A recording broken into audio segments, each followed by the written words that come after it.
Ay, nako, nakakapagod mag-vlog. Wala naman nangyari sa buhay ko. So, kadalasan mga kainday, ganun yung sinasabi natin, no? Lalo na pag napansin natin sa ating sarili na wala pa rin nagbago.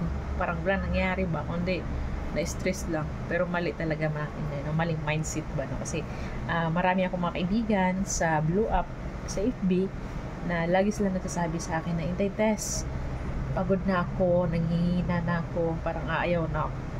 So, yun na nga, paano natin matupad ang ating mga pangarap kung ngayon pa lang napapagod na tayo?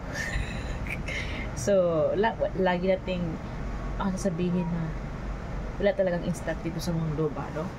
Tapos lagi tayo nagsasabi na nakakapagod. Lahat naman talaga nakakapagod dito mga kainday, no? Kaya nga, kailangan matyaga ka, masipag, at hindi mainipin. Kasi kung ikaw talaga yung tao na mainipin, nang gusto talaga ng instant, walang mangyayari sa buhay natin.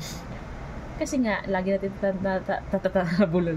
lagi natin tatandaan na kape lang may instant, noodles lang ano may instant, no? Pero ito sa mundong ibabaw o sa realidad ng buhay ay wala po talaga instant, no? Wala. Puro ano lang talaga, sipag. Kailangan naman sipag. Hindi yung konting pagod lang, ayaw na tayo, no? So, hindi dapat ganun. Bawal umayaw para sa pangarap natin sa buhay at para sa pamilya natin, para sa mga taong umaasa sa atin. So, yun lang mga kainday. Thank you for watching.